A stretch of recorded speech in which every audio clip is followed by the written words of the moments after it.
Hello Booktube, it's Eleanor here and it's time again for my Friday Reads video. I'm going to tell you the books that I've read, the books that I'm looking to read, give you mini reviews on all the books that I've read and also do a Booktuber Shoutout as always. And so this week my Booktuber Shoutout is to a channel called Katie Loves to Read. Katie is a new subscription for me and I really love her channel. She's got really good taste in books, very eclectic, very different. She's really good at reviewing books, and also I've picked up some really good books off of her channel recently to add to my TBR, which is always exciting. So I definitely think you should check her out. I'll leave all of the details on her channel in the description, so you can click on that and go and check her out and subscribe if you should want to. So it's a bit of a mixed bag this week. I've had a really interesting week of reading. That's, I think, the best way to describe it. And I'm going to start with the one book that I actually DNF'd. I picked this book up a long time ago. I really wanted to read it. It was going to be read as part of a buddy read with a number of booktubers. We postponed it to this month and I read 50 pages and it's just not for me. That book was the Boar by B. Caitlin, and it was weird and very overly descriptive, and it just wasn't to my taste, and so I had to put it down. It's quite a big book and it was going to put me in a slump. I found as I've got older I found it a lot easier to put down books and to sort of give up on a book if I don't like it. But I like to give it about 50 pages or so, because sometimes it just takes that for you to get into the rhythm of the story. But with this one, it just wasn't for me, unfortunately. So let's not talk any more about that one. So the first book I want to talk about is a buddy read I did with Tanya at List Obsessed Reader, and that was Soulless by Gail Carriger. This was a reread for me, but I read this a number of years ago, and in September I'm going to be reading the rest of the series, marathoning them with Nicole from Dorker Brain, which I'm very excited for. So I wanted to reread this one just to make sure the story was fresh again in my mind.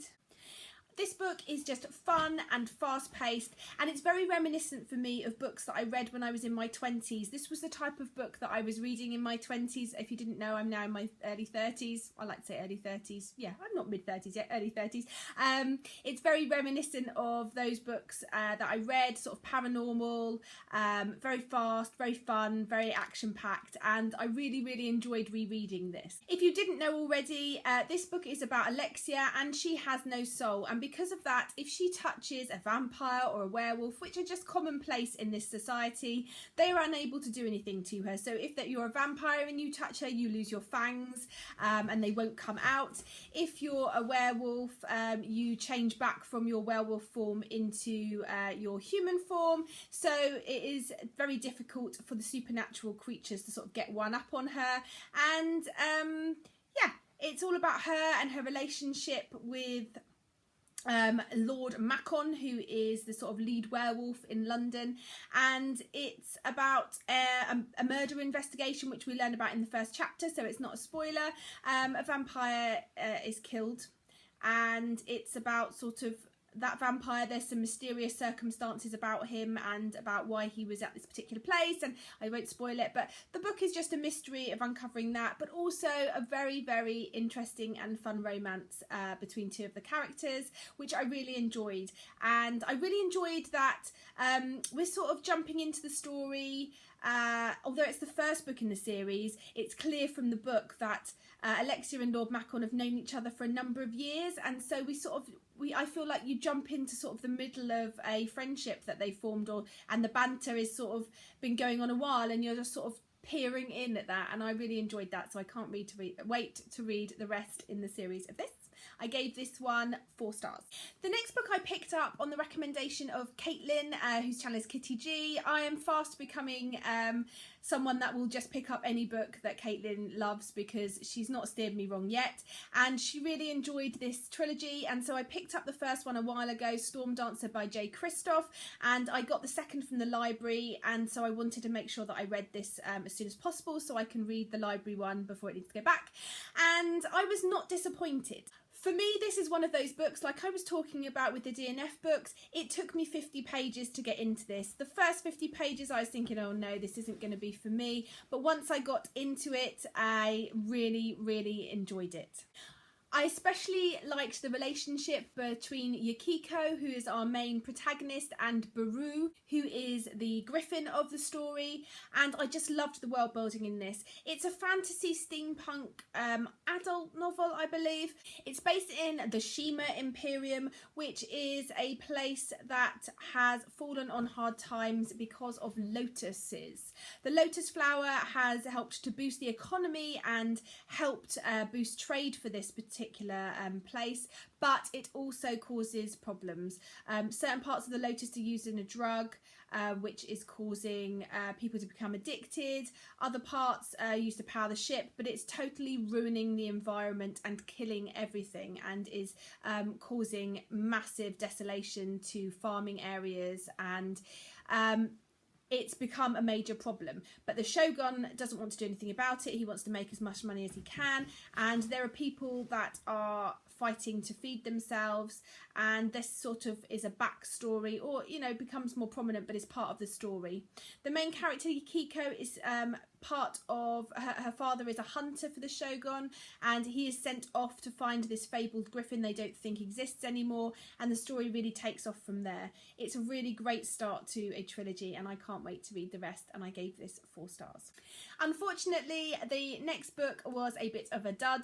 I read this as a buddy read with Katie from Kit Kats Can Read, and I think she ended up DNFing it. I did read the whole thing, but only because it was a fast read, and that is The Hit by Melvin Burgess. I had high hopes for this book. I liked the concept. It's about a pill. It's set in a world where there's this tablet you can take which gives you the best week of your life, but means that you die at the end of it, and I thought that sounded like an interesting concept. Unfortunately, it just didn't deliver. The characters were flat. I didn't have any sort of connection with them, and the story didn't go in the direction that I felt it should have done, and yeah, it was just a dud for me, so 2 stars for this one. Unfortunately, the next book I read I haven't got a copy of because it's gone back to the library, but it was Simply Irresistible by Jill Shalvis, and this book was a recommendation, and I'm almost positive it came from Caroline Storer at channel of the same name. Definitely check her out. I've mentioned her before. She's in my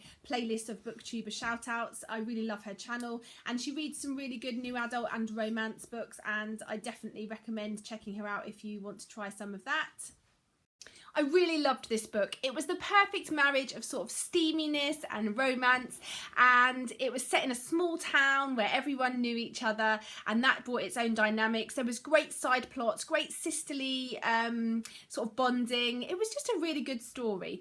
Basically, it's about a girl called Maddie, and she's lost her boyfriend by her choice, and she's left her job not by her choice, and she and her 2 half-sisters have inherited an inn that their mothers left them in her will in this place called Lucky Harbour, and it's just about them having to sort of do this place up. They've all got different ideas about what they want from this sort of inn and from this inheritance. They're all hiding various secrets, and they meet the people of Lucky Harbour, and different things happen, and romance ensues, and there's going to be more, well, there is more books in the series which I think follow the different sisters, and I can't wait, and I absolutely adored this, and I gave it 5 stars.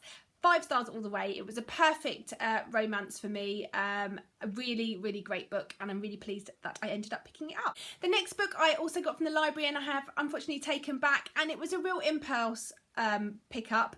It was at this sort of reservation borrowing till when I left the library, and it was sort of on display, and I just thought it looked great. It was called Half the World Away by Kath Staincliffe, and on the front it said every parent's worst nightmare on a gap year or something, or you'll never look at a gap year the same way again. And the story was really good. You're basically following a girl. She's finished university, and she is heading off on her travels to sort of Thailand and Cambodia and those sort of places, and she ends up in China where she wants to teach English.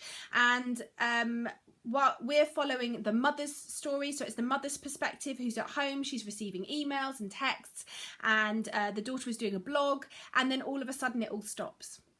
And we follow what happens from there. We follow the mother trying to find out where her daughter is, what happened to her. We find out about the crime aspect of it. We find out about sort of Chinese police and justice system, and we look at what happens to the people who are left. The girl who's gone travelling, the mum has 2 other children in a separate marriage, and we look at sort of that family dynamic, and it was really good, and I well recommend it as a read if you like sort of crime thrillers and that type of thing. And I gave this one 4 stars. Next, I read a book which was a buddy read with another group of booktubers, and that was The Little Stranger by Sarah Waters. Sarah Waters could write out the driver's handbook, and I would read it. Her writing is beautiful and really captivating. I've read Fingersmith and Tipping the Velvet, 2 very different stories to this. This is a gothic sort of creepy ghost story, and it really drew me in and kept me reading. This is not really my type of story overall. It creeped me out. I had to leave the lights on, and I kept seeing things out of the corner of my eye, and it wouldn't be something that I've picked up, but because it's Sarah Waters, I really enjoyed it. It's set after World War II in a village, and we follow a doctor, a young doctor who used to be a village boy, and the Ayres family, who have a big old mansion house called the 100. Dr. Faraday gets called out to the house to see one of the people there as a patient, and he becomes embroiled within the family, and it really follows that, and a lot of creepiness. And I don't want to say too much because it'll spoil it, but another great one from Sarah Waters, and I can't wait to finish the other books that she has written, and I gave this one 4 stars. And then the last book that I read this week was Patrick Ness's The Rest of Us Just Live Here. I received this from Walker Books for an honest review, and I'm going to give you my honest review. I really like Patrick Ness. I like his writing, I like his ingenuity and his creativity. This book wasn't as good as some of his others that I've read, but I quite enjoyed it. It was a quick, easy read anyway. I liked the aspects of it where at the start of every chapter you get a brief paragraph in italics, which is the story of the indie kids. This is set in a world where vampires and all that sort of thing just exist. They just do. But we're not following that storyline apart from in these little bits at the beginning of every chapter, and they just create a bit of a backstory to the regular kids. It's about Mikey and his group of friends. They're nothing special, they're just normal teenagers waiting to leave and go to college in their final year of high school, and all this stuff is going on around them and affects their lives but doesn't really impact on it all the time. And so that was a really interesting dynamic. It's a coming of age story. There's some really good issues and topics looked at in here, including mental health and OCD and different family dynamics, which I really enjoyed. It just missed something for me, and I can't think what. I can't put my finger on it. It just wasn't great. It was good and I really enjoyed it, but not great. So I gave it 3 stars. Now very quickly on to the books that I'm currently reading and I'm going to read next week. I'm currently reading the first of my Man Booker picks, which if you've watched my Man Booker video you will have seen, and this is Tom McCarthy's Satin Island. I'm reading this one first because it's a library book and needs to go back, and I have a bit of time before the end of the month to finish this. And then next week, for the first week before the book buddy-a-thon, I'm going to be reading as many of the Parasol Protectorate books left in the series as I can with Nicole from Dorker Brain. We've set aside the first week of September to try and read as many of these as we can, and I can't wait to get stuck in and get reading. They're so much fun. So the next one I'll be reading is Changeless, then Blameless, Heartless, and then finally Timeless. So I'm really excited to get to as many of those as I can, so watch this space. And I'm potentially toying with the idea of making little review videos on all of the Man Booker books that I read, so watch this space in case I decide to do that. Check out Katie's channel, Katie Loves to Read, because she's really great and definitely deserves more subscribers, and I look forward to speaking to you soon. Bye for now, Booktube.